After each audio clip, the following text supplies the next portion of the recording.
اور اب اس کے ساتھ ہی ناظرین آپ کو بتا رہے ہیں کہ دعوت اسلامی کے زیر اہتمام قصر فرید میر جہال چشتیہ میں پروقات تقریب کا انعقاد کیا گیا ہے کہ جس میں قرآن پاک حفظ کرنے والے طلباء میں اسناد تقسیم کی گئی ہیں اور اس موقع پر سیاسی سماجی شخصیات نے بھی خصوصی طور پر شرکت کی ہے۔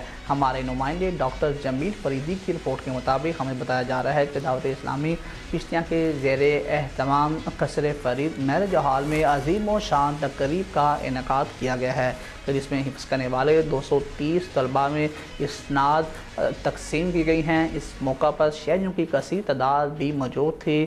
سال 2024 میں حفظ کرنے والے 230 طلباء کے ساتھ ساتھ ان کے والدین نے بھی اس تقریب میں شرکت کی ہے۔